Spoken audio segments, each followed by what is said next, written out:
백훈종의 전지적 비트코인 시점. 네, 그러면 이제 스테이블 코인 얘기를 좀 해보려고 합니다. 우리나라에서 요즘 이제 스테이블 코인 관련 주제가 굉장히 뜨겁지 않습니까? 미국에서 달러 스테이블 코인이 뜨기 때문에 관련 주식들이 이제 가격이 많이 오르고, 국내에서도 덩달아 연관되어서 이제 관련주를 묶이면서 카카오페이나 다날 이런 것들의 주가가 막 상한가를 치고, 그러면서 이제 국내에서도 원화 스테이블 코인을 발행해야 된다, 이런 얘기가 굉장히 많이 퍼져 있습니다. 저도 개인적으로 그 원화 스테이블 코인에 대한 제 주장을 이제 피력한 적이 몇 번 있지만, 어쨌든 요즘 분위기가 너무 뜨거워요. 네. 다들 원화 스테이블 코인에 대해서 찬성 반대 이런 자신만의 의견을 굉장히 많이 피력하고 있는데, 일단 교수님께서는 그러면은 달러 스테이블 코인 현상, 그거부터 어떻게 보고 계신지 한번 말씀해 주시죠.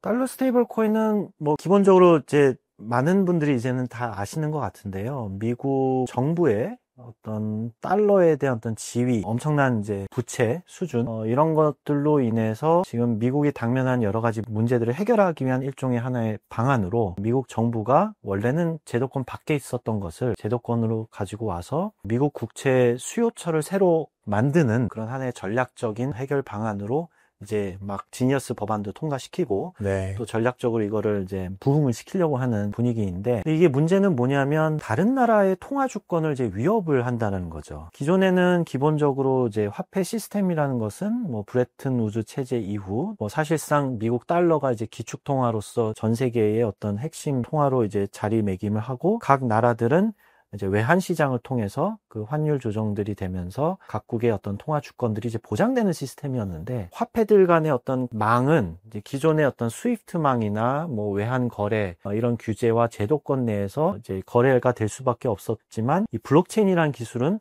그런 기존의 어떤 제도권을 벗어나는 새로운 거래 수단이 돼버린 거잖아요. 모니터링도 굉장히 어렵고, 그러다 보니까 이것이 각 나라들의 이제 통화 주권을 위협하는, 그 각 나라들의 어떤 소비자들이 자국 화폐에 대한 어떤 신용이 없으면 달러 스테이블 코인을 사용할 수가 있다라는 거죠. 그렇죠. 그러니까 이런 이제 구도와 이제 이 위기를 이제 전부 다 아시는 내용이긴 한데, 저도 이제 이쪽을 공부하면서 찾아보니까 2019년에 이미 경제학계의 대단하신 분이 이것을 예상을 하셨더라고요.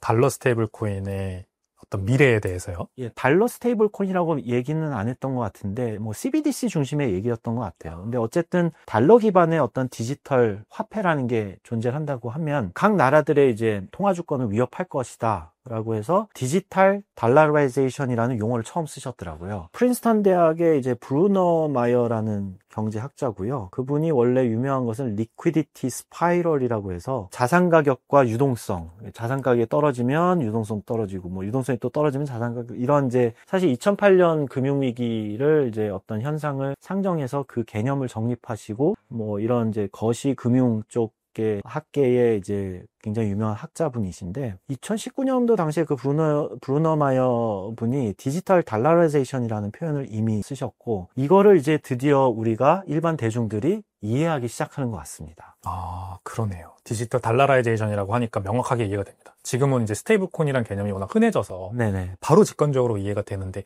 사실 그때만 하더라도 네. 무슨 말이지? 예. 이렇게 생각했을 것 같아요. 저도 이제 찾아보니까 야, 진짜 대단하다. 이미 이 얘기를 했었구나라는 게 이제 놀라웠었고, 그런 이제 위협에 대해서 이제 우리가 어떻게 대응을 할 것인가라는 문제가 있습니다. 그럼 일단 달러 스테이블 코인을 미국 자체의 어떤 그런 문제 때문에 지금 약간 일부러 키우는 거 아니겠습니까? 네. 요거는 일단 성공할 거로 일단 보세요. 디지털 달러라이제이션이라는 거는 무조건 성공할까요? 아, 그것 좋은 질문이신데요. 그것도 역시 제가 뭐라고 단언은 못하겠습니다. 네네. 네. 커지고 있는 것은 분명해 보입니다. 그리고 우리가 조금 더 지켜보고 사후적으로 살펴봐야 될 것들이 많긴 한데, 디지털 달러라이제이션이 성공? 글쎄요. 그러니까 미국 입장에서는 다른 나라의 통화 주권 상관없이 어쨌든 시장 파이가 엄청 커져서 미국 구채를 수요를 충분하게 해주면 그만인 거기 때문에, 디지털 달러라이제이션이라는 건 또 사실 다른 나라의 통화 주권을 위협할 수준의 어떤 확장을 얘기하고 있거든요. 그거는 좀 뭐 성공의 어떤 기준은 좀 다를 것 같습니다. 근데 어쨌든 새로운 수요처를 만들었다는 부분에서는 부분적으로는 성공할 것 같고요. 근데 그게 과연 기존의 금융망들을 우회하는 이 달러 스테이블 코인이 다른 나라들의 어떤 통화 주권을 완전히 이제 잠식을 할 거냐라고 물어보면, 결국은 그 각 나라들에 달려 있다고 봐요. 얼마나 자국의 화폐에 대한 가치를 유지하려고 애쓰는지에 따라서 저는 달라질 거라고 봅니다. 그러면은 이제 우리나라는 어떻게 대응을 해야 되냐 이 질문으로 넘어갈 것 같네요. 네. 잘 대응을 하는 거는 어떤 방법을 쓰는 거라고 보세요? 그 부분이 이제 제가 최근에 논문을 쓰게 된 배경이었고요. 그 논문이 이제 최종 게재 확인이 돼서 다음 달 8월 호에 한국경영학회의 코리아 비즈니스 리뷰에 이제 게재가 될 예정입니다. 축하드립니다. 예, 다행히 이제 게재 확정이 돼서 제가 편하게 그 내용들을 여기서 공유할 수 있을 것 같아요. 예, 너무 잘 됐네요. 예, 어차피 나올 내용들이라서 사실 저도 자신할 정도로 완벽하지는 않다고 생각하는데 이걸 쓰면서 가장 자랑스러운 부분이 하나 있었습니다. 예, 어떤 부분인가요? 제목이었습니다. 이렇게 썼습니다. 이게 영어 논문으로 쓸 수밖에 없어서 영어 논문 제목인데 Surviving the Phantom Menace of Dollar Stablecoin, KRW Stablecoin Strategy라는 제목으로 썼습니다. 번역하면 어떤 의미일까요? 한국어로 번역하면. 달러 스테이블 코인의 보이지 않는 위협에 어떻게 우리가 살아남을 것인가, 워낙 스테이블 코인의 대응 전략, 이렇게 이제 번역을 할 수가 있습니다. 네, 제목 훌륭한데요? 네. 내용은 사실은 이제 조금 더 검증을 해봐야 됩니다. 제가 막 이런 주장들을 했는데. 좀 소개해 주시죠. 네네. 어떤 내용으로 되어 있는지. 사실 말씀하신 것처럼 원화 스테이블 코인이 완벽한 해결책은 아닐 거예요. 그렇다고 원화 스테이블 코인을 안 하게 되면 디지털 달러라이제이션에 그냥 그대로 노출될 가능성도 있기 때문에 이것을 어떻게 해서든 이 활용을 해봐야 되는 것이고, 우리가 수세적으로 방어를 한다기보다 좀 더 우리도 공격적으로 원화를 국제적인 어떤 이 거래 수단으로 활용을 할 수 있도록 이제 전략적으로 이제 대응을 해야 된다는 게 이제 저의 생각입니다. 첫 번째로는 지니어스 법안도 최근에 통과가 됐고, 우리나라도 이제 국회에서 디지털 자산 관련해서 법안을 이제 입안하고 이런 과정이 있는 걸로 알고 있는데, 기본적으로 우리의 전략은 미국의 지니어스 법안보다 스테이블 코인에 대한 규제를 더 완화해야 됩니다. 어떤 식으로 완화를 하면 좋을까요? 기술적인 건 역시 저도 정확히는 잘 모르겠습니다. 그러니까 예를 들면 이제 규제가 여러 가지가 있는데, 이제 엔타이 머니 런더링이라고 해서 AML 이런 게 있고, 자금 세탁 방지법, 그 다음에 테러리즘, 파이낸싱 오브 테러리즘, CFT가 있죠. 카운터 테러리즘, 카운터 파이낸싱 테러리즘.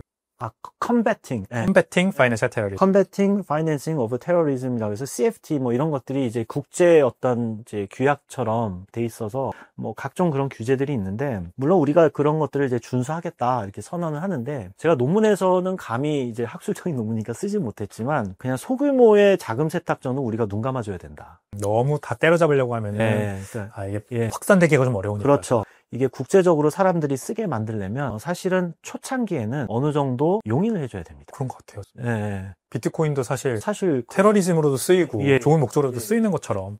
그렇게 해서 이거는 이제 경제학에서 나온 이론이기도 한데 헤빗 포메이션이라고 합니다. 습관 형성. 그게 원래 소비론에서 나오는 거거든요. 네. 소비가 원래 비가역적이라고 하잖아요. 소비가 한번 늘어나면 다시 줄이기 어려운 그런 이제 건데, 거기에서 이제 왜 줄어들지 못하느냐라고 하면은 이제 헤빗 포메이션 때문에 그렇다. 소비에 대한 습관이 형성이 돼서 그 형성된 과거의 어떤 소비 습관이 줄이지 못하게, 소득이 줄었음에도 불구하고 소비를 줄이지 못하는 비가역적인 결과를 낳는다라는 거거든요. 근데 앞서 우리가 같이 얘기를 나눴지만 이 화폐, 자산 이런 것이 모든 것이 다 한쪽으로 쏠리잖아요. 맞습니다. 결국은 그거에 대한 어떤 네트워크 이펙트라든지 헤빗 포메이션에 의한 그런 이제 선택의 결과로 나타나거든요. 그래서 초창기에는 우리가 원화 스테이블 코인을 단순히 국내용으로만 활용한다고 생각하면 안 됩니다. 국제적으로 이게 활용이 돼야 돼요. 그러려면 초창기에는 어쩔 수 없지만 그냥 과감하게 그런 규제들을 다 완화하고, 맞아요.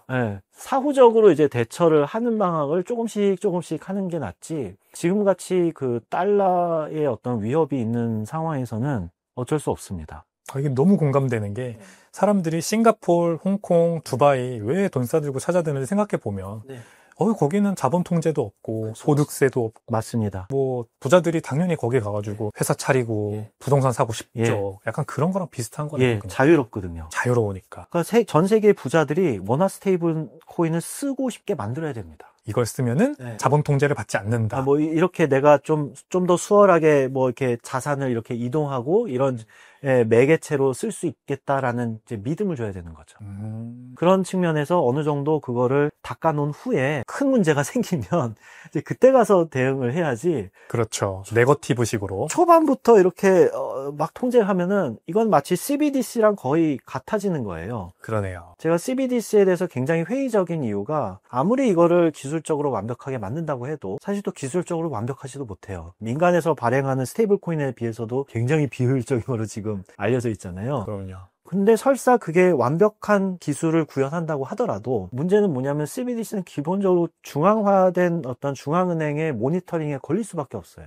이 모든 게. 네. 그럼 언제든지 그런 자유로운 자본의 이동을 원하는 그런 흐름은 이걸 이제 우회해 갈 수 있는 거죠. 그렇죠. 요 얘기를 제가 사실 2018년도 1월에 그 페이스북에 포스팅한 내용 중에 일부가 있는데 CBDC를 하면 자칫 잘못하면은 우리나라 통화 주권이 사라질 수 있다라는 이제 얘기를 했었습니다. 그때 당시에. 그게 저는 그때 CBDC를 이제 받아들이고는 동전 지폐가 완전히 없어지고 완벽하게 CBDC로만 된다라는 것이었거든요. 네, 그런 이제 가상의 세계를 이제 상정했을 때 만약에 CBDC로 해버리면 장점은 두 가지예요. 첫 번째, 그 모든 자금의 흐름을 이제 모니터링하게 되니까 세정 관리가 완벽해지죠. 예, 세금 뭐 이게 징수하는 거나 이런 것들이 완벽하게 다 이루어지고요. 두 번째로는 통화 정책의 폭이 넓어집니다. 동전 지폐가 없으면 마이너스 금리가 가능하죠. 그래서 왜냐하면 이제 계좌에 있는 거 디지털 상에만 제 돈이 있는 거예요. 이거를 제 돈을 뽑아서 내 침대 밑에다 둘 수가 없잖아요. 그렇죠. 근데 마이너스 금리를 하면은 하루하루 돈이 조금씩 깎이는 겁니다. 근데 만약에 그런 상황이면 지금 같은 상황에서는 돈을 다 빼다가 이제 금고에다가 넣어놓을 거잖아요. 그러니까 이제 마이너스 금리가 사실상 가능해지겠죠. 정책적인 어떤 효과가 어렵죠. 물론 이제 금융기관끼리의 어떤 마이너스 금리는 할 수 있는데 일반 이제 소비자들한테 마이너스 금리는 사실상 불가능한 거거든요. 근데 CBDC가 되면 좋은 게 마이너스 금리를 해버리는 겁니다. 그럼 사람들은 그 돈을 쓰던가 아니면 다른 자산으로 뭐 사던가 투자를 하던가 하게 되겠죠. 그렇군요. 그러면 즉각적인 어떤 통화정책의 경기부양 효과가 나타납니다. 사실 2008년 금융위기 때 그 미국 연준이 양적 완화라는 정책을 했던 이유는 금리를 내리다가 0%까지 갔는데 더 이상 내리지를 못하니까 유동성 공급을 새로 한 거잖아요, 추가적으로. 그렇죠. 네, 그게 이제 양적 완화라는 개념인데 그 배경에는 금리를 0% 이하로 내리지 못하는 그 Zero Lower Bound라고 하죠. 0% 금리 하한이라는 것 때문에 유동성 조치를 한 거거든요. 근데 CBDC를 하면은 유동성 조치 안 하고도 마이너스 금리 때려버리면 됩니다. 그렇겠군요. 네. 어차피 써야 되니까. 네, 그러면 이제 사람들이 막 이제 즉각적으로 이제 수요가 일어나고 인플레가 다시 이제 일어나면 이제 뭐 금리를 다시 올릴 수 있겠죠. 근데 그런 이제 아주 아름다운 세상이 펼쳐질 수 있는데 문제는 CBDC를 이제 예를 들면 다른 나라는 다 안 했는데 우리나라만 한다고 치죠. 그러면은 어떻게 될까요? 엑소더스. 그렇죠. 자본 엑소더스가 일어나겠죠. 맞습니다. 그건 이제 순진한 이제 정책 이반자들의 상상인 거고. 그렇죠. 사실 사람들은 반드시 대체제를 찾아 나서겠죠. 그러니까 CBDC는 이거는 현실적으로 쉽지 않다. 그러면 이제 극단적으로 미국을 중심으로 해서 전 세계 모든 나라들이 다 같이 CBDC를 한다고 하면 어떻게 될까? 그러면은 그나마 좀 덜 통제가 있고 더 자유로운 뭔가를 선택해서 가지 않을까요? 그렇죠. 그러면 제가 보기에는 다이아몬드 금 가지고 사람들이 거래를 할 것 같다는 생각을 했었어요. 그리고 그게 지금 와서 보면 비트코인이 대체 거래 수단이 될 수 있었던 것이죠. 그러니까 그런 것들을 생각을 해보면 CBDC는 성공할 수가 없어요. 언제나 대체제가 존재하기 때문에. 예, 대체 거래 뭐 화폐든 자산이든 존재를 하기 때문에 사람들은 어떻게 해서든 그걸 우회하려고 한단 말이죠. 그러니까 미국도 결국은 CBDC를 그냥 폐기해버린 이유가 이것이 있는 것 같아요. 결국 이걸로 성공하기는 어렵다. 근데 민간이 발행한 스테이블 코인은 우리가 알고 있던 그 기존의 금융망을 우회하긴 하지만 얘네 봐라, 미국 국채를 사네, 우리 미국 국채를 수요를 하네 라는 이제 그런 이제 발견과 동시에 오히려 이거를 부양시키려고 한 의도가 있다라는 것이죠. 우리나라는 그러면은 CBDC에 대한 이 유혹 어느 정도 지금 있다고 생각하세요? 한은은 어쨌든 하고 싶어 하잖아요. 네. 그래서 프로젝트 한강이라는 걸 지금 했지 않습니까? 네. 물론 이제 뭐 잘 안 됐다, 비용 많이 들었다 하면서 안 할 것처럼 지금 스탠스를 취하긴 하는데, 아니 오히려 KRW 스테이블 코인 나오면 네네. 이게 CBDC로 변질될 가능성도 있지 않을까요? 그게 규제가 심해지면 CBDC화가 되는 거죠. 사실상 수도 CBDC가 그렇죠. 될 수 있다. 저는 그렇게 하면 안 된다고 보는 겁니다. 아까 제가 극단적인 예지만 CBDC 예를 들었을 때 바로 엑소더스 이루셨잖아요. 네. 그렇습니다. 규제를 강하게 때리면 때릴수록 원화 스테이블 코인을 누가 씁니까? 그러니까요. 그러니까 전략적으로 우리는 이거를 그 발을 굉장히 낮춰야 돼요. 무조건 이거는 이제 상대평가잖아요. 네네. 절대평가가 아닙니다. 미국 달러 스테이블 코인 대비 우리는 항상 완화적이어야 돼요. 어떻게 해서든 그래서 사람들이 쓰게 만들어야 됩니다. 그 사람들이라는 것은 국제시장에서, 국제금융시장에서. 일단 가능성은 차치하고 굉장히 중요한 제안이신 것 같습니다. 네. 우리나라는 파지티브 규제를 따르기 때문에 항상 장벽을 세워놓고 뭐든지 시작하려고 하는 그런 습성이 있어서 맞습니다. 과연 가능할지는 잘 모르겠으나 예. 굉장히 중요한 포인트인 것 같다 예. 생각은 드네요. 그래서 두 번째는 그러면 네. 어떤 게 있나요? 근데 두 번째는 규제가 하나 필요한 게 있습니다. 발행 규모입니다. 어떤 그 거래의 장벽들은 다 완화적으로 하되 발행 규모는 우리가 제한을 해야 되는데, 왜냐하면 이게 통화 정책과 직결돼 있습니다. 아까 잠깐 얘기를 했지만 통화 정책이라는 것은 통화량을 공급 조절을 함으로써 상품의 가격을 안정적으로 유지하는 물가 안정을 달성하는 게 통화 정책의 1차적인 목표잖아요. 그러면은 이 통화량이라는 게 무엇인가라고 보면은 우리가 M1, M2 이런 Monetary Aggregation이라는 이 계측치가 있죠. 현금이 있고, 뭐 예금이 있고, 뭐 MMF 계좌가 있고, 뭐 이렇습니다. 스테이블 코인은 그 Monetary Aggregate에 아직 포함되어 있지는 않지만 제가 보기엔 포함이 돼야 될 것 같아요. 그리고 실제로 BIS에선가 국제기구에서 스테이블 코인의 발행 규모를 Monetary Aggregate에 어떻게 포함시켜야 되는지에 대한 논의가 필요하다라는 얘기를 했었어요. 왜냐하면 이게 담보가 현금도 있지만 국채가 있단 말이죠. 그렇죠.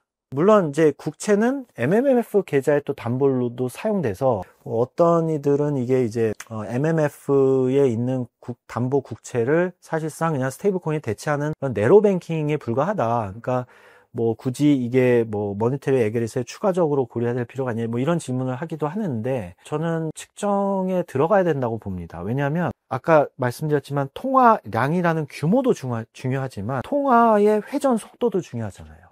궁극적으로 인플레이션을 야기하는 것은 통화량과 더불어 통화량의 회전 속도이기도 합니다. 근데 가만히 생각을 해보면 우리가 알고 있는 그냥 기존의 머니터리 애그리게이트에 들어가는 통화량들을 보면은 회전이라는 게 뭐 증권사 계좌에서 회전되는 거, 증권사끼리, 금융기관끼리 회전된 건데, 스테이블 코인은 통화 회전의 속도가 저는 그거보다 훨씬 빠를 것 같거든요. 특히 IT의 서비스와 만나면, 특히 국제시장으로 나가면 이 거래되는 스피드가 훨씬 빠를 것 같아요. 그러면 같은 통화량이라고 하더라도 인플레이션에 미치는 영향이라는 것이 다를 수 있어요. 물론 이거는 우리가 데이터가 쌓이고 실제로 거래되는 걸 보고 통계적으로 분석을 해야겠죠. 지금 단계에서는 확실히 그렇다라고 얘기할 수 있는 단계는 아닙니다. 이제 학자가 보기에는, 왜냐하면 실현된 게 아니기 때문에. 근데 그럴 가능성이 있습니다. 그리고 우리가 이거를 추후에 이제 후속 연구로도 분석을 해봐야 되는 부분이 되는데, 그런 측면에서 보면은 통화 속도, 통화의 회전 속도가 전혀 다른 새로운 그 통화가 만들어지는 것이기 때문에 인플레이션을 안정시켜야 되는 중앙은행 입장에서 보면은 이 부분을 조절을 해야 된다는 것이죠. 그러니까 부분적으로는 지금 한국은행이 스테이블 코인에 대해서 이제 온갖 이제 개입을 하려고 하는데, 거래의 장벽에 있어서는 제가 한은의 개입은 있으면 안 된다라고 저는 생각하는데, 발행 규모, 발행량에 대해서는 한국은행이 개입을 해야 된다고 생각합니다. 그거에 대해서 규율을 가져야 소위 말하는 우리나라 원화의 purchasing power, 구매력을 안정적으로 유지할 수 있어요. 왜냐하면 통화량이 너무 많이 발행이 돼서 흔해지면, 스테이블 코인이 너무 많아지면 인플레이션이 발생을 하잖아요. 그러면 그 흔해 빠진 스테이블 코인에 대한 가치가 없는 것을 국제시장에서, 국제금융시장 또는 국제무역시장에서 이거를 굳이 사용하려고 안 하겠죠. 그러니까 상품 대비 안정적인 가치를 유지할 수 있는 이 구매력, purchasing power를 갖고 있어야 된다는 거예요. 그렇기 때문에 이거는 우리가 선언하는 것도 중요합니다. 우리는 이 스테이블 코인을 쓰는데 발행 규모를 이렇게 통제를 할 거다. 왜냐하면 구매력 유지를 위해서, 물가 안정을 위해서. 그러면 그거에 대한 신뢰를 가지고 국제 금융시장에서 이 코인을 살 수가 있겠죠. 사실 중앙은행이라는 기구가 정부와 독립된 기구로서 저렇게 통화 정책을 내리는 게 그 목적이라서, 방금 말씀하신 게 정말 공감이 많이 되는 게, 지니어스 법안도 재무부가 그냥 스테이블 코인 발행량을 다 관장하겠다는 건데, 요게 사실 연준이 저도 비슷한 관점에서 껴들어야 된다고 생각하거든요. 네, 맞습니다. 그러면은 이거 완전 모노폴리가 돼버릴 거고. 맞습니다. 재무부는 어쨌든 재정을 확장하려고 하는 그렇죠. 입장이 있는 사람이 네. 통화량을 한정하거나 발행량을 어떻게 조절하지 못할 거라고 생각을 해요. 그러면은 진짜 뭐 완전히 무분별하게 스테이블코인이 퍼지게 되는 결과를 이어질 수 있으니 맞습니다. 우리나라는 더군다나 더 조심해야 되지 않습니까? 예. 기축통화국이 아니니까. 맞습니다. 그러니까 하느니 반드시 통화량, 발행량 공급을 규제를 해야 된다. 예. 이 의견에 저도 아주 많이 공감을 했습니다. 그 다음에는 이제 어떤 게 미국 재무부 단독의 어떤 말씀을 해주셨는데 재정 건전성과 연결이 됩니다. 중앙은행이 아닌 또 중앙정부가 단독적으로 하면은 중앙정부는 늘 돈을 쓰고 싶어 하죠. 그러니까요. 특히 뭐 민주주의 선거를 통해서 뭐 사실상 퍼퓰리즘 정책이라든지 이런 것 때문에 계속 돈을 쓰고 싶어 하고 세금은 또 맘대로 높이지 못하니까 국채 발행을 해서 이거를 계속 쓰려고 한단 말이죠. 맞아요. 근데 이 스테이블 코인이요. 아까 디지털 달러, 달러 스테이블 코인 얘기하면서 국채 얘기도 나왔었지만 굉장히 위험해요. 정부가 무분별하게 국채를 맘대로 발행할 수 있는 그런 하나의 새로운 통로가 열리는 겁니다. 그렇죠. 일종의 새로운 핑곗거리가 생기는 거 아니겠습니까? 그렇죠. 여기에 수요가 많다. 네, 많다. 그 발행 늘리고 계속 이제 발행을 늘리는 겁니다. 그럼 정부도 이제 돈을 파이낸싱이 되니까 돈을 쓸 수가 있고요. 이것도 규율을 해야 됩니다. 특히 우리나라는 미국은 기축통화국이니까 뭐 달러에 대한 뭐 특별한 지위가 있기 때문에 어느 정도 그러는 게 이제 용납이 되지만 우리나라는 절대 그러면 안 됩니다. 기본적으로 이제 스테이블 코인의 담보물은 현금, 국채인데 이 국채의 비율을 이제 규제를 할 수가 있어요. 현금 몇 퍼센트, 뭐 국채 몇 퍼센트. 재정 건전성에 우려가 되는 시점에서는 국채 비율을 줄이게 만드는 거죠. 이거를 이제 정책적으로 이제 역행하게 만든다는 걸 하거든요. 기준금리도 보면은 통화 정책, 뭐 재정 정책, 경기가 안 좋으면은 이제 늘리고, 경기가 좋아지면은 뭐 줄이고, 뭐 이런 이제 역행적인 정책을 이제 보통 펼치잖아요. 이것도 마찬가지입니다. 재정 건전성에 위협이 된다고 보이면 너무 무분별하게 국채가 많이 발행됐다, 이 비율을 줄여버리는 거예요. 그리고 줄어든 만큼 뭔가 다른 거를 채워야 되겠죠. 현금으로 채워야 되는 거죠. 현금으로. 현금으로 채우는 거죠. 둘 중에 하나니까요. 현금과 국채 이 비율 조정인데, 그래서 재정 건전성이 유지가 되도록 하는 그런 시스템과 준칙을 마련해야 된다고 생각해요. 이 준칙이 있다는 것 자체로도 국제 금융시장에서는 신뢰를 줄 수가 있습니다. 한국 정부는 국채 발행을 그렇게 무분별하게 하지 않는구나. 그러니까 스테이블 코인에 대한 안정성이 있구나라는 이제 믿음이 생겨요. 그 신뢰를 주는 건 굉장히 중요하거든요. 맞아요. 현금이라고 이제 하면은 무분별하게 그냥 스테이블 코인이 늘어난다고 하더라도 이 규율이 있을 때 국채 비중을 줄이면 현금 비중이 그만큼 늘어나야 되니까 이 현금은 또 자본시장에서 조달을 하든지 벌든지 그렇죠. 발행사들이 해야 될 거 아닙니까? 그럼 자연스럽게 이제 그 현금 수요가 올라가서 원화 가치가 올라가는 선순환이 일어날 수도 있을 것이고 어쨌든 추가적으로 국채 발행도 막으면서 원화 가치도 부양할 수 있는 어쨌든 그런 좋은 효과가 있을 것 같기도 하네요. 이렇게 되면은. 제가 최근에 이제 국고채 시장을 조금 분석하게 된 계기가 있었는데요. 참 재밌더라고요. 정부가 국고채를 발행하는 발행 시장이 있습니다. 그 발행 시장은 뭐냐면 국채, 자, 이렇게 어느 정도의 규모를 발행하려고 합니다. PD사라고 해서 프라이머리 딜러들이라고 그러죠. 증권사들. 정부에서 인가받은 국고채를 인수할 수 있는 증권사들이 있어요. 또는 은행. 그런 이제 인가받은 증권사 은행들이 입찰을 합니다. 그래서 발행 시장은 입찰 시장이에요. 그러니까 금리를 자기가 이게 적어내죠. 몇 퍼센트에 인수하겠습니다. 높은 금리로 하면은 이제 수익이 되지만 다른 입찰자가 더 낮은 금리로 들이밀면 낮은 금리로 이제 발행이 되는 거죠. 그런 식의 이제 입찰 시장이 되는 겁니다. 그러니까 이 PD들 간에 이제 경쟁을 시키니까 입찰 시장이다 보니까 이제 금리가 낮아지는 효과가 있는 것이죠. 그리고 나서 이제 이 PD사들이 이걸 인수를 하면 유통 시장에서 이제 세컨더리 마켓에서 이거를 유통하고 거래를 하는 겁니다. 근데 재밌는 게 통계적으로 분석을 해보면 유통 시장에서의 금리와 이 발행 시장에서의 금리가 구조적으로 차이가 납니다. 발행 시장 금리가 조금 낮아요. 유통 시장 금리가 조금 높아요. 그 얘기는 뭐냐면 사실상 PD사들과 이제 정부의 약간 우리나라의 특수 관계인데요. 사실은 PD사들한테 약간은 손해보게 이 국고채를 인수를 시킵니다. 그리고 시장 조성의 의무를 부과해서 유통시장에 활발하게 이루어지도록 이제 부과를 하는 것이죠. 아, 그렇군요. 네, 대신 다른 방법으로 이 증권사들이나 은행사들한테 페이버를 줍니다. 그렇겠죠. 저리로 뭔가 대출해 주는가 이런 이제 공생관계가 있는 거예요. 그러니까 정부는 사실상 시장에서 사람들이 평가하는 한국 정부에 대한 어떤 신뢰잖아요. 그 금리라는 것이. 그렇죠. 시장에서 이제 기대하는 금리보다 낮은 금리로 이걸 발행하고 있는 겁니다. 그래서 더 수요가 높게.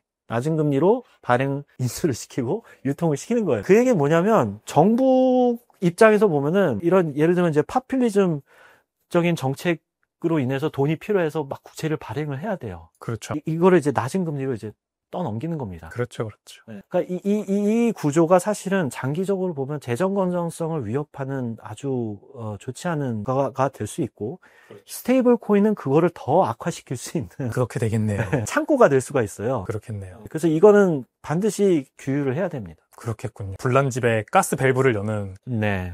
효과가 날 수 있겠군요. 네, 잘못하면. 네. 그래서 다음 이제 제안을 하시는 게 또 재밌습니다. 네. 담보물 구성이 국채와 현금의 비중을 잘 조절해야 된다. 네. 그리고 한 단계 더 나가서 또 다른 거를 담보물로 삼을 수도 있다. 이거는 이제 스테이블 코인에 대한 담보보다는 결국은 스테이블 코인을 벗어나서 우리가 원하는 거는 원화라는 어떤 이 화폐가 스테이블 코인의 형태든 아니면 법정 화폐든 국제 금융시장에서 좀 더 사용이 되는 또 국제 무역 거래상에서 좀 더 사용이 되는 것을 확장하고자 하는 의도입니다. 그러면 결국 원화에 대한 어떤 신뢰가 국제 금융시장에서 생겨야 되는데 아까 말씀드렸던 게 첫 번째가 그 퍼치싱 파워가 보장이 돼야 된다. 네. 우리는 규율 있게 발행을 한다.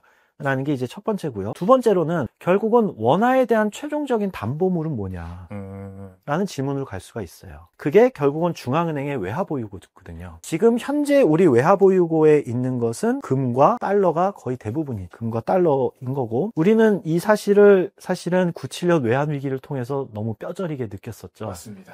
외환보유고가 없으면 큰일 난다. 97년 이전에는 그런 게 있는지조차도 몰랐는데 그렇죠. 예, 이게 이제 경제 위기를 겪다 보니까 외화보유고라는 게 있었고 거기에는 금과 달러가 있어야 되는구나. 즉 무슨 얘기냐면은 결국 한 나라에서 발행한 법정화폐는 국제금융시장에서는 그 국가의 부채입니다. 아무런 가치가 없잖아요. 이것도 내재 가치가 아무것도 없는데 그 나라에 대한 오로지 신용. 만약에 내가 이 원화 뭐 100만 원 어치를 들고 가면 너 뭘로 교환해 줄 거야 대신. 그래? 그러면 내가 뭐 원해? 금이나 달러 줘. 이렇게 되는 거잖아요. 국제금융시장에서는. 근데 이제 97년 때 그게 없어서 이제 우리가 외환위기를 겪은 거고 그러다 보니까 우리나라뿐만 아니라 이제 아시아 몇몇의 국가들이 이제 그런 금융위기를 겪은 후에 동아시아 국가들을 중심으로 각 나라의 중앙은행들이 달러를 무지막지하게 축적을 하죠. 미국 국채를 비롯해서. 그렇죠. 그래서 우리나라 외화보유고를 보면 97년 이게 갔다가 이제 2000년 때부터 급격하게 상승합니다. 심지어 GDP 대비 비중으로 봐도 급격하게 상승합니다. 급격하게 상승해서 우리나라만 그런 게 아니라 중국도 그랬고 그런 외환위기를 겪어도 모든 나라들이 그랬고 심지어는 전 세계 모든 나라들이 그랬어요. 네. 그 얘기 뭐냐면 전 세계의 자본이 미국으로 빨려 들어간 거예요. 미국은 그 달러로 이걸 다시 다 준 것이고요. 그러니까 그 전 세계 모든 자본들이 월가로 다 들어오니까 돈이 넘쳐나잖아요. 그렇죠. 그게 다시 이제 전 세계에 재투자가 되기도 하고 남는 돈으로 또 미국 투자를 하고 은행들은 그걸로 대출을 막 해주죠. 그렇죠. 그러니까 쉬운 돈들이 막 널려 있죠. 그러니까 사람들은 굉장히 낮은 이자로 쉬운 돈을 빌려서 집을 샀던 거예요. 2000년대 초중반에. 네. 그때 LTV가 제가 미국에 유학 간 게 2004년이었는데요. 옆에 뭐 다른 이제 미국 대학원생이나 돈 없는 대학원생이 그냥 조그만 집을 샀는데 LTV가 90% 나온대요. 정말 그냥 은행에서 다 그냥 빌려가라 이러고 집값의 90%가 네. 대출로 나왔다는 얘기죠. 네. 그 돈 없는 대학원생의 조차까지. 그렇죠. 뭐 신용이 있는 것도. 네, 신용 물론 장학금 조금 받지만 그거 거의 미미하고 그런 사람들한테까지 막 대출. 그러니까 2008년 금융위기가 왔거든요. 그러니까요. 네. 그게 거품이 되었던 거군요. 네, 그러니까 그게 사실은 미국 물론 이제 뭐 금융의 뭐 파생 상품이란 이런 것들이 이제 뭔가 이제 도미노처럼 만든 그런 이제 리스크를 관리하지 못한 측면도 있는데 전 세계적으로 이제 달러에 대한 수요가 너무 높아지고 그 자본들이 다 미국에 흡수되면서 돈이 넘쳐나는 이제 미국이 그런 식으로 이제 돈 자치를 하다 보니까 결국은 2008년이 왔던 것이고 네. 그 2008년이 를 겪으면서 무지막지하게 다시 달러를 공급을 해서 양적 완화로 이걸 해결하려고 하죠. 그렇죠. 예, 그러면서 이제 비트코인이 탄생을 했던 것이고. 맞습니다. 예. 그 과정을 겪으면서 결국은 그런 이제 달러를 비축했던 모든 나라들이 달러에 대한 어떤 신뢰가 이제 약화되기 시작한 겁니다. 2010년대에 우리나라 외화 보유고를 보면은 GDP 대비 비중으로 이제 정체가 됩니다. 더 이상 늘지 않는. 네, 이렇게 급격하게 늘었던 것이 이렇게 정체가 돼요. 더 이상 우리나라 경제 규모 이상으로 달러나 미국 국채를 막 수집하려고 하지 않았어요. 중국은 이제 2010년대 중반에 아예 미국 국채를 사지도 않기 시작하잖아요. 그렇죠. 원인이 큰 부분은 이제 2008년 금융위기를 겪으면서 미국의 어떤 연준의 양적 완화 정책으로 인해서 달러 가치가 이제 훼손되는 것을 두 눈으로 목격했기 때문에 그런 일이 발생을 했던 것이죠. 그리고 이제 21년 코로나 때는 더 가열차게 퍼부었죠. 더 퍼부어서 더 가치를 이제 그러면서 야 이거 도대체 미국 달러를 언제까지 믿어야 되는 거야? 라는 이제 의문점이 생긴 거고 네. 결국은 이제 우리나라 그러면 도대체 기초 자산이라는 것이 무엇이지? 질문을 하게 되고 자연스럽게 그 눈은 비트코인으로 가게 되는 것이죠. 그렇죠. 이제 비트코인으로 가게 되는 반드시 비트코인이어야만 하느냐? 뭐 그거는 아니지만 어쨌든 앞서 말씀드린 것처럼 사후적으로 선택에 의해서 네트워크 이펙트가 생긴 것이고 또 굳이 이제 그럼 왜 금으로 안 가고 또 비트코인으로 갈 수 있느냐? 그렇죠. 그것도 중요한 질문일 것 같네요. 네, 금과 비트코인의 또 차이를 한번 생각을 해봐야 될 것 같아요. 네. 일단 금이 이동성이 떨어지잖아요. 근데 이제 이동성 생각하면 아니 원래 뭐 증서 사고 이러면은 굳이 내가 들고 다닐 필요가 없지 않느냐. 근데 맞긴 한데 그 증서는 거래소라는 센트럴라이즈된 시스템에 보증해주는 이 증서를 내가 사는 거잖아요. 그렇죠. 근데 그 거래소가 폭파하거나 해킹당하면은 끝나죠. 전 세계적으로 인정받는 것도 아니고. 예, 맞습니다. 그래서 제가 궁금해가지고 구글 제미나이한테 이런 걸 물어봤었어요. 금괴, 그 골드바라는 것은 누가 생산하느냐? 뭐 질문해 본 적 있으세요? 금 채굴업자? 채굴은 하겠죠. 그러니까 골드바를 골드바. 네, 우리가 알고 있는 그 순도 99.99%의 중량의 그 골드바. 나라별로 정해져 있대. 정년소라고 그래서 네. 우리나라는 조폐공사가 그거를 하고요. 스위스는 뭐 PAMP, 발칸비, 독일의 헤라의 우스. 그러니까 이게 인증된 기관들이 있어요. 그리고 그 인증을 영국의 LBMA라는 기관에서 합니다. 가보면 이제 목록이 있대요. 인증기관. 1차적으로는 그 골드바를 만들어서 자기네 그 회사 브랜드, 우리나라 조폐공사 이런 거 마크 찍어서 이제 만들고 그 인증기관에서 1차적으로는 이제 그런 게 만들어지면은 2차적으로 LBMA에서 다시 한번 이거를 이제 순도 체크를 하고 뭐 이런 걸 하나 봐요. 나름의 시스템이 있군요. 시스템이 있는데 벌써 복잡하죠. 그러니까요. 예. 그 생각이 딱 드네요. 비트코인을 알고 있는 우리 입장에서 보면은 야 이거 도대체 센트럴라이즈드 된 기관을 몇 개를 거쳐야 되는 거야. 맞아요. 라는 이제 질문이 벌써 생기는 겁니다. 물론 그것이 이제 인증해가지고 이제 되긴 하지만 게다가 이제 뭐 전쟁 나고 이제 다 폭파하고 없어지면 없죠. 예, 이 금괴를 들고 어떻게 가겠습니까? 맞아요. 어디 묻어놓을 수도 없고. 그리고 그 골드바가 아니더라도 이제 금이 있을 수 있잖아요. 이제 귀중품. 이거는 이제 종로에 가가지고 뭐 이게 순도 체크하고 뭐 측정하고 그것도 비용이 따로 든다고 하더라고요. 그렇죠. 공짜로 안 해주죠. 네. 그래서 이제 거래 비용 자체가 드는 겁니다. 네. 금이라고 하더라도. 그리고 가격이 제대로 밸류에이션 되는지도 모르고. 맞아요. 페이퍼 골드에 대한 의심도 있고. 예. 그 또 개인 간 그런 소규모 단위에서는 그냥 10,000원에 해줄게. 뭐 그럼 이제 실제로 이게 10,000원인 건지 내가 이제 맞아요. 시세라는 거를 믿기가 어렵죠. 믿기가 어려운 시스템인 거죠. 벌써 지금 이 얘기를 나열하는 것만 봐도 비트코인이랑은 너무나도 확연하게 이제 거래 단계에 있어서 많은 장벽이 있다는 것을 우리가 깨달을 수 있고 더 중요한 것은 디지털 세계가 굉장히 재밌는 것 같습니다. 우리가 사람 대 사람 간의 거래만 생각하는데 이제는 머신 투 머신 트랜잭션이라는 게 있다는 걸 최근 들었어요. 네네. 1초 안에 수십만 건, 수백만 건이 거래가 된대요. 근데 그 수십만, 수백만 건이 1초 안에 이제 머신끼리 거래를 하려면 스테이블 코인이 아닌 것은 불가능하다고 합니다. 왜냐하면 기존에 이제 금융망, 은행이 있고 은행을 계좌를 통해서 거래하고 스위프트망을 통해서 국제 거래가 되려면 이게 며칠이 걸리죠. 그렇죠. 중간상이 있고 수수료도 있고 신용카드도 마찬가지로 중간상이 더 많죠. 더 많죠. 수수료도 많고 피지사 벤사까지 합쳐서. 근데 이 수수료가 거의 없고 지불의 완결성을 몇 초 내에 끝낼 수 있는 이 시스템은 이 블록체인밖에 없는 거잖아요. 그렇죠. 스테이블 코인.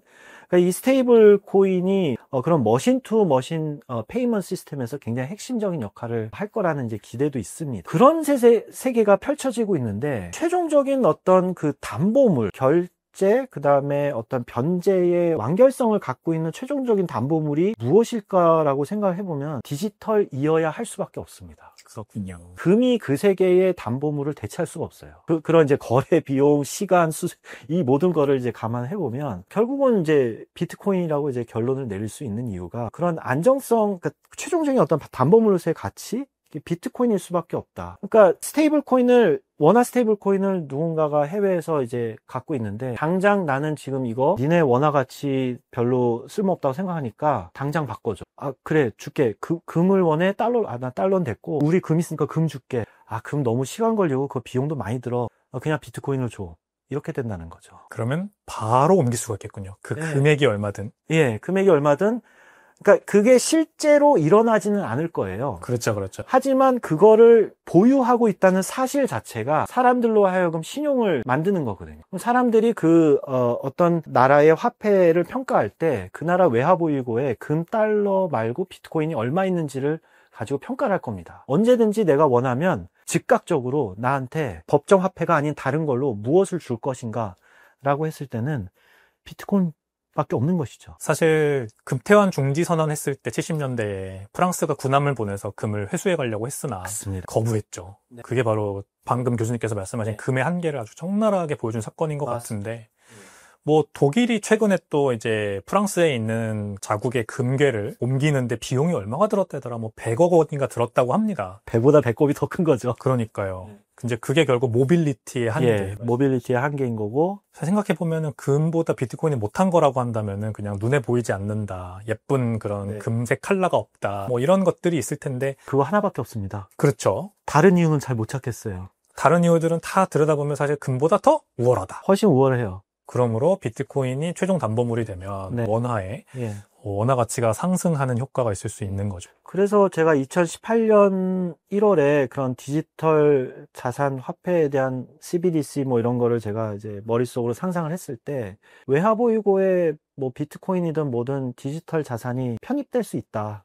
라는 생각을 했었고, 지금 와서 보면은 이제는 편입시켜야 된다라는 이제 주장으로 저는 이제 확고하게 얘기를 하고 싶은 겁니다. 너무 좋은 제안이시고, 저는 비트코이너로서 그런 세상이 꼭 왔으면 좋겠다는 생각을 많이 합니다. 이제 미국은 벌써 주 단위에서, 주 정부 단에서 이거를 굉장히 빠른 속도로 추진을 하고 있는데, 우리나라는 사실 이제 디지털 자산 기본법, 뭐 이러면서 비트코인에 빗자도 안 들어가는 그냥 디지털 자산이라는 걸로 뭉뚱그려서 이제 기본법이 나왔잖아요. 그러니까 한참 제도적으로 뒤처져 있기 때문에 언제 이걸 쫓아갈 수 있을까라는 생각이 드는데 그렇죠. 교수님께 지금 제안하신 이 비트코인을 준비 자산으로 하는 것부터 빠르게 이렇게 도입하면 참 좋을 것 같네요, 진짜. 빠르면 빠를수록 좋죠. 지금이 제일 싼 거 아닐까요? 지금이 제일 싸죠. 장기적으로 봤을 때. 맞습니다. 이 비트코인이 또 장점이 그거겠네요. 네. 금은 5조 달러가 넘는 자산 규모를 가지고 있는 자산인데 비트코인은 아직 2조 달러밖에 안 되는 작은 규모이기 때문에 빨리 선점할수록 유리하다라는 측면도 있을 것 같습니다. 제가 그래서 한번 계산을 해봤습니다. 우리나라 GDP가 전 세계 GDP의 몇 %를 차지하는지 물어보니까 우리나라의 GDP가 전 세계의 1.64%를 차지하고 있습니다. 생각보다 높다는 생각이 저는 드는데요. 그것도 안 될 줄 알았어요. 그죠, 꽤 높죠. 꽤 높은데요. 꽤 높습니다. 그러면 이 비율을 가지고 우리나라한테 필요한 적정 비트코인 수량을 제가 계산을 해본 거예요. 비트코인 수량이 2,100만 개죠. 2,100만 개에다가 1.64%를 곱하니까 정확하게 34만 4,400개가 나왔습니다. 저는 이게 미니멈으로 필요하다고 생각해요. 이게 무조건 보유해야 되는? 네, 미니멈이죠. 근데 국제금융시장에서 좀 더 우리가 선도적으로 나가려면은 100만 개는 있어야겠죠. 네, 공격적으로 나가야죠. 네, 공격적으로 나가려면 100만 개는 있어야 된다고 생각하고, 그래서 이제 제가 이제 주장하고 싶은 게, 제가 이제 아주대학교 경제학과에 있는데 이제 경제학과가 이제 사회과학대, 그 사회과학대 건물 이름이 율곡관입니다. 율곡이. 예, 율곡이 선생님의 이제 율곡관, 그러니까 저희 실학자들 이름이 다 건물 이름이에요. 다산관, 뭐 율곡관, 성호관, 뭐 이런 거 이렇게 돼 있는데요. 제가 있는 건물이 우연찮게도 율곡관인데 율곡 이희 선생님이 주창하셨던 게 있어요. 10만 양병설. 예, 기억납니다. 임진왜란 전에 10만 양병설 뭐 이런 거를 이제 주창을 하셨던 걸로 제가 알고 있는데 제가 이 율곡관에 있으면서 비트코인 100만 양병설을 이제 주장하고 싶습니다. 비트코인 100만 양병설. 예, 필요합니다. 예. 그리고 우리 국민들도 조금씩이라도 여유되는 자금 있으면 비트코인 이제 조금씩 모아가는 거 좋다고 생각하고요. 그런 차원에서 우리 백훈종 대표님은 제가 너무나 응원드리고 네, 아유, 감사합니다. 많이들 모으셨으면 좋겠고 또 경제 위기라는 게 언제든 또 올 수 있습니다. 그러면은 예전에 97년 때 우리나라는 이제 금모으기 운동을 했지 않습니까? 맞아요. 아마 30년 뒤에 혹시 우리나라의 경제 위기가 또 오면은 비트코인 모으기 운동이 있을 수 있다는 생각을 합니다. 그렇겠네요. 네, 그때 뭐 좀 여유가 되시는 분들은 비트코인 뭐 0.1개라도 이렇게 이제 나라에 기부할 수 있는 그런 여건이 됐으면 좋겠다라는 게 이제 저의 바람입니다. 정말 좋은 것 같습니다. 우리나라에도 비트코인 많이 가지고 계신 고래들이 있을 거거든요.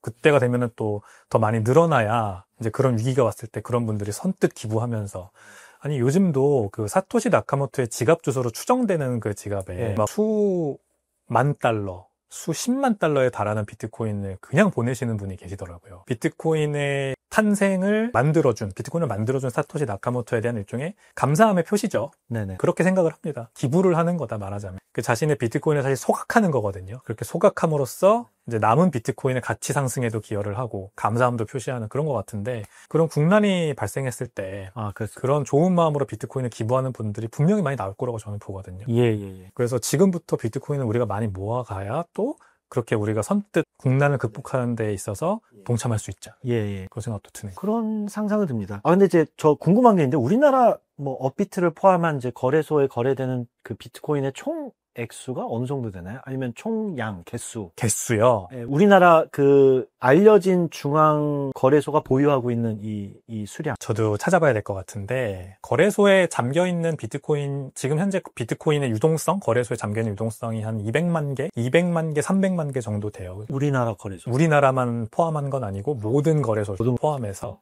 예. 네. 그러니까 우리나라는 업비트가 이제 거래량 기준으로 세계에서 그래도 2등, 3등 하는 거래소라서 상당히 많은 양을 거래하고 있을 거라 생각이 듭니다. 그 안에서. 근데 정확한 수치는 좀 찾아봐야 될 것 같습니다. 그러니까 이제 앞으로는 그러니까 KYC 된 우리나라 내에 이제 보유하고 있는 비트코인 민간들이 보유하고 있는 비트코인 수량이 얼마나 되냐 이런 것도 추적을 해봐야 될 것 같고요. 네. 그게 이제 우리나라 금융시장의 안전성을 담보해주는 그런 방파제 역할을 할지도 몰라요. 그러니까요. 네, 그렇게. 그래서 그 정책 서클에서도 그런 걸 모니터링 해야 될 것 같고, 이제 뭐 동향 뭐 이런 파악을 할 때도 중요한 자료가 되지 않을까라는 이제 생각을 해봅니다.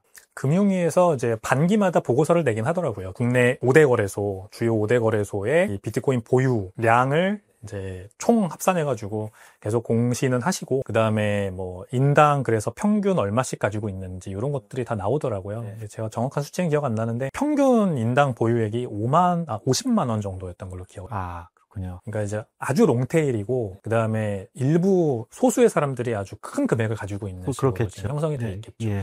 평균 50만 원이라서 아직 비트코인이나 이제 가상자산의 큰 금액을 가지고 있는 사람의 모수는 아주 적다. 네. 그러니까 아주 초기 단계다. 이렇게 사실 보고 있습니다. 알겠습니다. 그러면은 이제 정리를 한번 해보도록 하겠습니다. 네. 오늘 정말 다양한 내용 많이 나눴고요. 네. 비트코인의 어떤 화폐로서의 속성부터 해서 그다음에 달러 스테이블 코인과 원화 스테이블 코인에 이르기까지 아주대학교 경제학 교수님, 김태봉 교수님의 이 주옥 같은 그런 인사이트를 아주 많이 얻을 수 있는 그런 시간이었던 것 같습니다.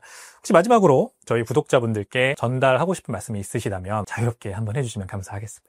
예. 저는 뭐 경제학자로서 비트코인과 디지털 자산, 뭐 스테이블 코인에 대한 관심을 가지고 이렇게 공부를 하게 됐고요. 오늘 제가 말씀드린 내용이 뭐 완벽하지 않을 수는 있습니다. 저는 언제든지 수정 보완 해갈 필요는 있다고 생각하고 또 추후에 계속 이렇게 면밀히 이제 예의주시하면서 또 분석하면서 공부한 내용을 또 다시 나눌 기회가 있으면 좋겠습니다. 오늘 경청해 주셔서 감사드립니다. 마지막으로 교수님을 좀 이렇게 찾아보고 싶다. 그러면은 어디에서 이렇게 찾아볼 수 있을까요? SNS 하시나요? SNS를 가끔 합니다. 네. 페이스북에는 뭐 제가 조금 이제 글을 올릴 때가 있고요. 네. 인스타는 제가 거의 잘 안 하는데, 이제 학생들과 식사를 하다가 뭐 찍은 사진들이 간혹 있어가지고, 뭐, 이렇게, 나오기도 하고, 뭐, 그렇긴 합니다. 이제, 뭐, 저희 학교 홈페이지에 오시면, 이메일로도 연락이 가능하니까요. 혹시 네. 궁금하신 점 있으면, 이메일로 주셔도 좋습니다. 좋습니다. 우리 김태범 교수님께 궁금하신 부분 있으시다거나 아니면은 토론하고 싶은 주제가 있다? 뭐 그런 게 있으면은 이메일 아주대학교 홈페이지 들어가서 찾아서 한번 해보시면 좋을 것 같고 페이스북도 가끔 하신다고 하니까 김태봉이라고 아마 검색을 하면은 이제 계정이 나오겠죠? 네, 나오겠죠. 거기에서 그러면 팔로우 하시고 인사이트 계속해서 얻으시면 좋을 것 같습니다. 네, 오늘 경청해 주셔서 감사하고요. 김태봉 교수님과는 또 다음에 한번 다른 또 기회를 가지고 자리를 마련해 보도록 하겠습니다. 네. 오늘 감사했습니다. 예, 감사합니다. 네.